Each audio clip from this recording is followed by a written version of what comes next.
Hi, I'm Michelle Seiler Tucker. Welcome back. Today we're going to talk about the infrastructure for your business and how you should build your business on the ST6Ps. That's my proprietary method. So let's dive in. Number one is people. If you don't have people, you don't have a business, my friends. Number two is product. Is your product or your industry, is it thriving or is it taking a nosedive? Number three is processes. Employees don't run your company, processes do. Number four is proprietary. This is your highest value driver, is proprietary and proprietary assets. Number five is patrons. This is your customer base. And guess what? Number six is profits. This is why we're all in business, my friends, profits. Let's dive into the first P. The first P is people. And I always say it's one of the most important Ps because without people, you don't have a business, my friends. You have a glorified job that you go to work at every day.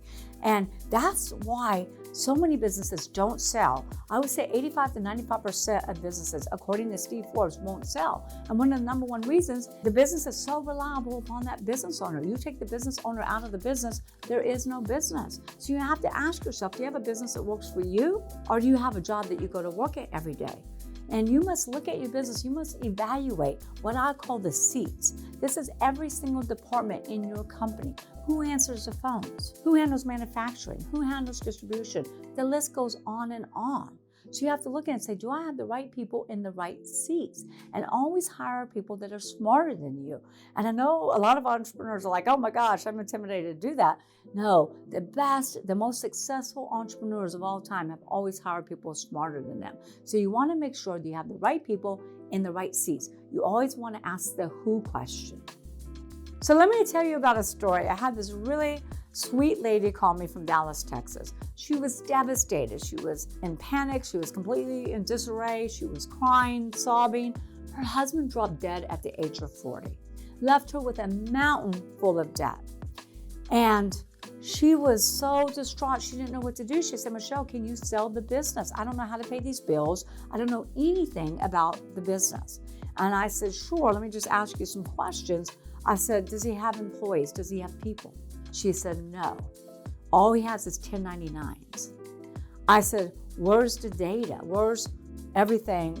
Are there processes? Are there procedures? Where is all the data? And she said, it's in his head. He has no employees. He just has 1099 contractors. Well, guess what? The business is not sellable because when he died, the business died. All of you should be asking yourself the who question. The clue to building a sustainable, scalable, and when you're ready, sellable business is that you should not be next to the who.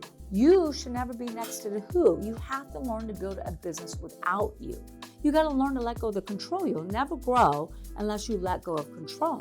Figure out what are your strengths? What are you really, really, really good at? What are your core competencies? Because that's what you should be concentrating on. That's what you should be focused on is your core competencies. What do you do best? And what no one else can do. If you look at me, I'm really good at speaking. I'm a keynote international speaker. I'm a great author. I'm a 3 times author, best-selling author. Nobody else can get up there and do my speeches for me. Nobody can write my books. Really take inventory and ask yourself, what are you good at? What is your superpower? What are your core competencies? This is how you build a business, my friends, not a glorified job that you go to work at every day. Let's now dive into the second P, which is product. Ask yourself, is your product or your service, your industry, on the way up or on the way out? Because industries that you thought were trending at one time, my friends, are no longer trending, especially after COVID. Things have changed, the business landscape has shifted, and it's a whole new world now. So ask yourself, is your service, your industry on the way up or on the way out? Think about this. You are in business to sell a product, to sell a service. You're in a certain industry. You really should know your industry trends. Really know if your industry is thriving. You're either growing or you're dying. There's no in between on products and services. Just because your industry might be taking a nosedive and not climbing up, that doesn't mean you're dead, my friends. That means let's go back to the basics. Let's ask ourselves 3 questions. These are probably the most 3 important questions you will ever ask yourself in business. If you look back, Jeff Bezos did this with Amazon. He asked himself, what business are we in? Back then, he was in the book distribution business. They distribute books. Then the second question, very important, what's your superpower? What sets you apart from everybody else? What do you do better? And Jeff Bezos said, we do distribution better than everybody else. Number 3, what business should I be in? And Jeff Bezos says, we should be in a distribution business. We should be in a fulfillment business, fulfilling orders all around the world. Those 3 questions, as simple as they sound, are very complex and very difficult because we don't think about them. This really takes some soul searching. This takes some quiet time. This takes some meditation. Because when you're in your fog, my friends, it's foggy. It's hard to see the forest through the trees. So you really have to think about that and ask yourself those 3 questions, because those 3 questions will completely renovate, completely innovate the way that you do business. Always innovate and market. If you're not innovating, if you're not looking at the industry trends, if you're not looking into other industries, look at Walt Disney, what are they doing? Look at Amazon, what are they doing? Look at Tesla. Look at Apple. Look at some of the biggest industries, because you don't have to compare yourself to your industry all the time. You're going to get great nuggets from other industries if you start to research them, if you start to look at those trends, especially after COVID. That's the 3 questions you must ask yourself to stay relevant, to stay alive. So think about all the different ways that you can explore your business and those profit centers. And remember, those 3 questions are the most important questions you'll ever ask yourself in business. What business are you in? What's your superpower? What business should you be in? That's product, my friends. Now we're ready to dive into the 3rd P, which is processes. Employees do not run your company. Processes do. Processes is typically the number 1 overlooked P out of all of my 6 Ps. People don't think about processes. Entrepreneurs certainly don't think about processes. Entrepreneurs are visionaries. They look at the big picture. And a lot of entrepreneurs are scroll, and they typically don't focus on the details. And we always say the devil is in the details. If you set your processes up correctly, you never have to really correct an employee, because the processes will correct your employees for you, leaving you to be the good guy. It's never good when you make your people wrong, because when you make your people wrong, they want to kill you. You make them right, they'll kill for you. So you really want to make sure you have those processes, those SOPs per department. So it's not enough just to have your processes documented in a training manual, and that's what we all used to do. But times have changed, and we need to change with the times.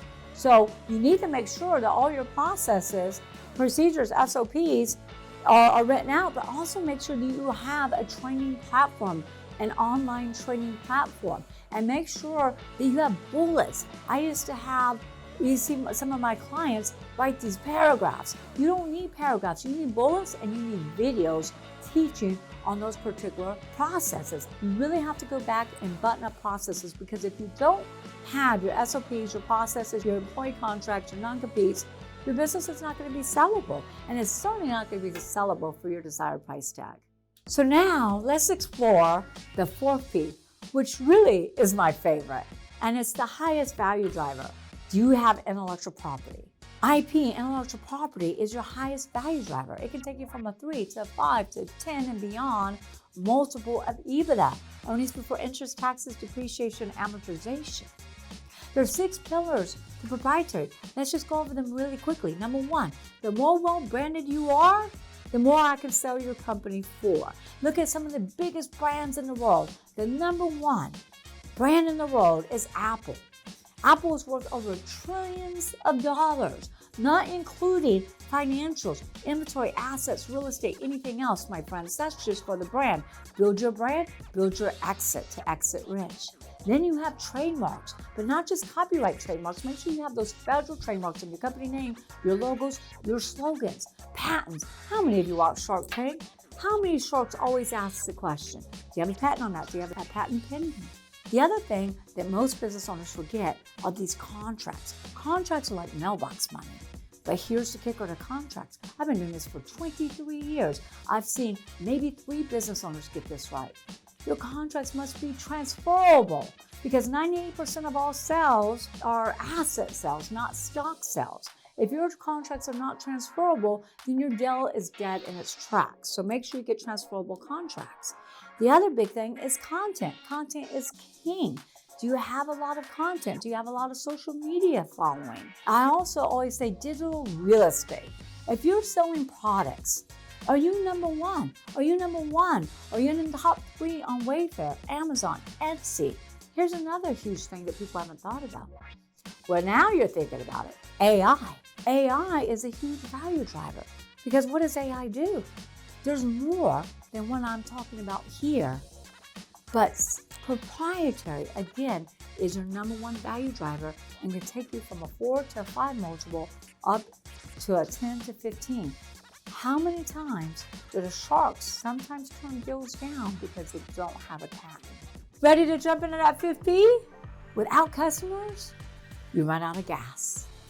Clients are everything in business. If you don't have clients, you simply don't have a company. And most businesses run the 80-20 rule, where 80% of your revenue comes from 20% of your clients. I once had a client who was a marketing advertising agency. They had great revenues. They wanted to sell for millions of dollars. And they could. But here's the problem. They ran on all 6 cylinders except for the 5th P, patrons. They had client customer concentration rather than client diversification. Client diversification is what we all want and should strive for in our company. It's a huge deal for a buyer coming in because a buyer wants to mitigate risk. How do they mitigate risk? Making sure there's customer diversification. So you really should never have one client that has more than 40% of your revenue. And 40% is even a stretch, my friends. You have to have customer diversification, not customer concentration. So I know you're ready for it. I know you're ready for that 6P. What's the 6P? Profits. We're all in business to make profits, to make money. I always say lack of profits is never the problem. It's a symptom of not running on the other 5 Ps. If you don't have the right people in place, then you don't have a business and you're not going to be very profitable.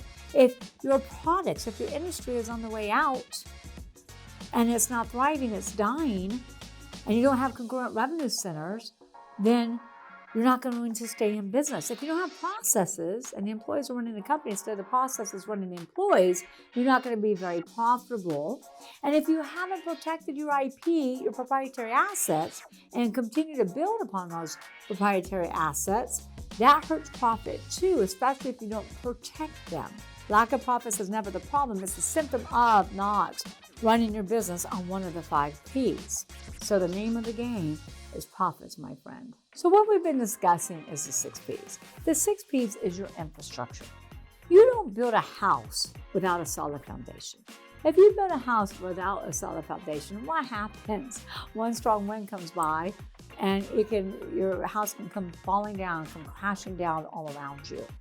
Same thing with your business. Business owners don't think about building the infrastructure of their business. So you have to go back and really look at the 6 Ps, see what your strengths are, see what your weaknesses are, strengthen the strengths, but mostly importantly, focus on building those weaknesses.